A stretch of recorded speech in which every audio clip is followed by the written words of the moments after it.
Hi guys, how you all? I hope you all well at this time. So guys, आज का video होने वाला है एक बहुत ही इंटरेस्टिंग टॉपिक के ऊपर, और टॉपिक है एक नया एनएफओ। तो रिसेंटली इस टाइम पे मोतीलाल ओसवाल का Nifty India defence index fund market में आया हुआ है, जो कि एज अ एनएफओ इस टाइम पे अवेलेबल है। गाइस, अगर आप भी इस टाइम पे एक्साइटेड हैं इस फंड में इन्वेस्टमेंट करने के लिए, तो मैं बताना चाहूँगा आपको ये फंड आज के डेट में आप लोग के लिए काफ़ी बेनिफिशियल होने वाला है, क्योंकि जो पैसे आप इस फंड के अंदर इन्वेस्टमेंट करने जा रहे हैं, company is investing your maximum money in the defence sectors. और आज के डेट में गाइस आप भी जानते हैं कि इंडिया के अंदर इवन हमारी गवर्नमेंट का जो मेजरली फोकस है इस टाइम पे, वो डिफेंस सेक्टर की तरफ ज़्यादा है। बहुत ज़्यादा पैसा आज के डेट में हमारी गवर्नमेंट भी खर्च कर रही है इन सेक्टर्स के ऊपर। तो अगर आप प्लानिंग कर रहे हैं इस टाइम पे डिफेंस सेक्टर्स में इन्वेस्टमेंट करने का, तो गाइस आप इसमें इन्वेस्टमेंट कर सकते हैं, क्योंकि आज के डेट में ये फंड काफ़ी बेनिफिशियल होने वाला है और एनएफओस के मुकाबले जो एनएफओस पास्ट के अंदर आए हैं।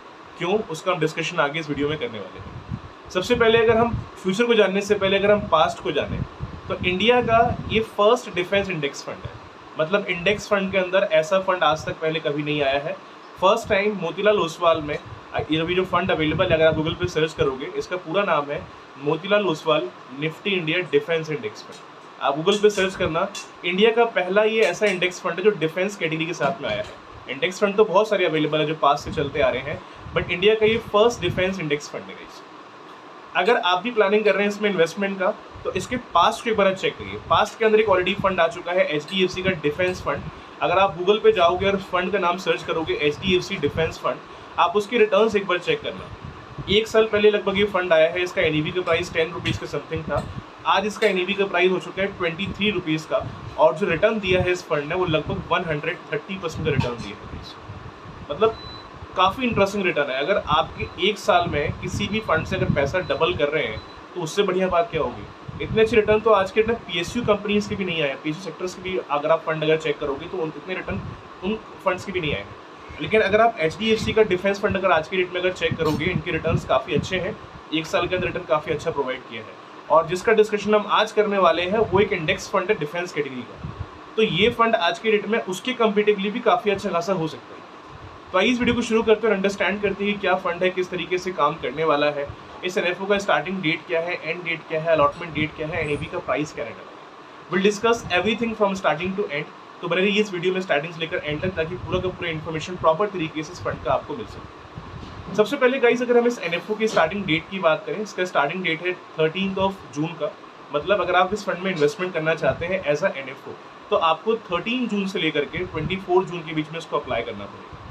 अगर आप इस डेट के बीच अगर अप्लाई करते हैं, तो एनईवी का जो प्राइस है वो 10 रुपये के हिसाब से मिलेगा, और आपको जो अलॉटमेंट्स यहाँ पर रिसीव होंगी वो 10 रुपीज़ के हिसाब से रिसीव होंगी। ठीक है, तो डेट है इसकी अलॉटमेंट अप्लाई करने की एज ए एनएफओ में 13 जून से लेकर के 24 जून की, एंड अलॉटमेंट आपको रिसीव होगा 28 जून।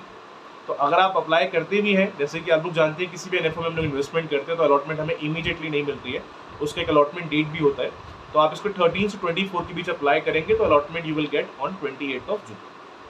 एनईवी का प्राइस है 10 रुपीज़। तो अगर आप 10 रुपीज़ के हिसाब से अप्लाई करना चाहते हैं, so try to apply at least before 24।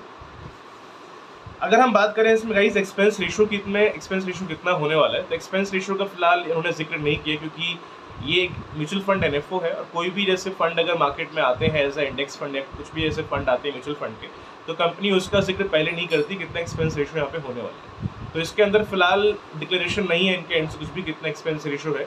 उसका कंफर्मेशन आपका अलॉटमेंट के बाद में मालूम पड़ जाएगा कि कितना यहाँ पे एक्सपेंस रेशियो आपका इस फंड के अंदर होने वाला। क्लियर है। बात करते हैं एग्जिट लोड की, कि इसके अंदर एग्जिट लोड कितना रहेगा। तो गाइस आज के डेट में देखो, हर कोई आदमी इन्वेस्टमेंट करता है, किसी फंड में इन्वेस्टमेंट करता है, तो हर किसी को आज के डेट में लिक्विडिटी की ज़रूरत होती है। मतलब मैक्सिमम 95% लोग हैं जो इन्वेस्टमेंट करने के पहले ये भी देखते हैं कि क्या इस फंड के अंदर लिक्विडिटी है कि नहीं है। अपने पैसे अगर मैं बीच में निकालना चाहूँ तो निकाल सकता हूँ कि नहीं निकाल सकता। तो इसके अंदर लिक्विडिटी है। अगर आपको अपने पैसे अगर विड्रॉ करने हैं तो विड्रॉ आप कर सकते हैं, बट कंडीशन यहाँ पर ये है, अगर आप पैसे अपने विड्रॉ करेंगे अलॉटमेंट से लेकर 15 डेज़ के अंदर, मतलब विदिन अगर 15 डेज़ में अगर विड्रॉ करते हैं अलॉटमेंट से, तो यहाँ पर आपको 1% का एग्जिट लोड पे करना पड़ेगा। क्लियर है। तो कोशिश ये करिएगा कि अगर आप पैसे आप विड्रॉ भी करना चाहें इस फंड से, तो अलॉटमेंट से 15 दिन के बाद ही विड्रॉ करिए, ताकि वो एग्जिट लोड जो लग रहा है 1% का वो ना लगे। क्लियर है। तो ये एग्जिट लोड है। अगर आप अलॉटमेंट से लेकर 15 डेज़ के अंदर पैसे विड्रॉ कर रहे हैं, तो 1% का एग्जिट लोड यहाँ पर रहेगा। क्लियर है। अपार्ट फ्रॉम दिस, अगर हम बात करें इसमें टैक्सेस की, तो इसमें गाइस LTCGP होगा और STCGP होगा। Long term capital gain tax and short term capital gain tax. तो अगर मान लो लॉन्ग टर्म के हिसाब से अगर इन्वेस्टमेंट किया है तो आपका 10% का LTCG है यहाँ पे। अगर 1 ईयर के अंदर पैसे विड्रॉ करते हैं तो 15% का STCG भी है, that is short term capital gain tax. Taxes के ऊपर जैसे मैं हर वीडियोस में कहता हूँ, एक बार आप वीडियो कहीं प्रॉपर एक बार चेक करना टैक्सेस के ऊपर कि क्या टैक्स कैलकुलेशन होती है और कितना अमाउंट बढ़ने से कितना टैक्स लगता है। क्योंकि हम टैक्स पे वीडियो बनाएंगे तो वीडियो लगभग 10 मिनट और लंबी खींचेगी है, और हमारी मल्टीपल वीडियोस है जहां हमने प्लान में डिस्कशन टैक्स पे किया है। उसका सिंपल से कैलकुलेशन आप अंडरस्टैंड करना है कि कितना अमाउंट कितना ऊपर होने से टैक्स कटता है। बेसिकली अगर आपका अमाउंट, अगर मैं नॉर्मल छोटा सा बताऊँ आपको, अगर आप म्यूचुअल फंड में इन्वेस्टमेंट कर रहे हैं, अगर आपका इन्वेस्टमेंट प्रॉफिट अगर मान लो साल का अगर 1 लाख से अगर ज़्यादा हो गया एक फाइनेंशियल ईयर के अंदर, तो 10% का LTCG होता है।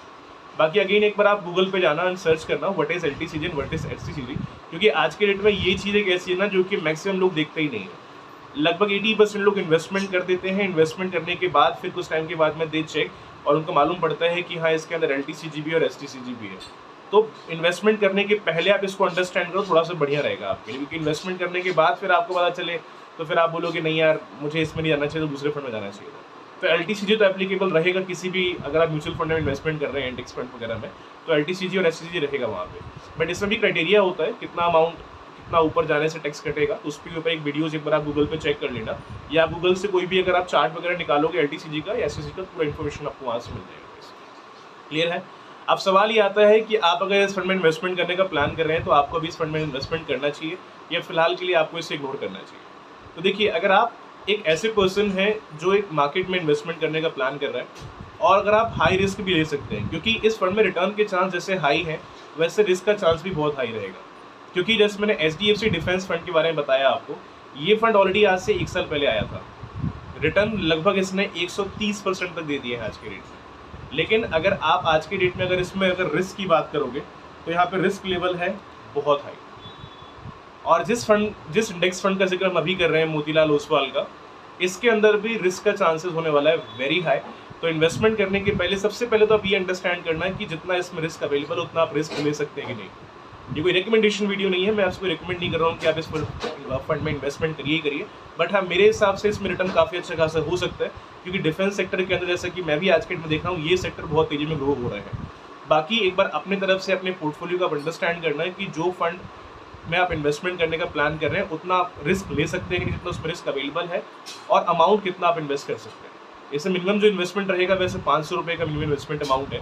अगर आपको SIP के फॉर्म में इन्वेस्टमेंट करना है तो SIP के फॉर्म में भी आसानी से आप इसमें इन्वेस्टमेंट कर सकते हैं, कम से कम 500 रुपीज़ देकर। क्लियर है? तो गाइस आई होप ये वीडियो आपको काफ़ी हेल्पफुल रहा होगा। फिर भी अगर कुछ डाउट आप मन में अगर रहता है रिगार्डिंग दिस फंड, अपना क्वेश्चन आप रेज कर सकते हैं कमेंट में। I will try to give the answer as soon as possible. तो मिलते हैं नेक्स्ट वीडियो के अंदर, तब तक के लिए हैव अ नाइस डे।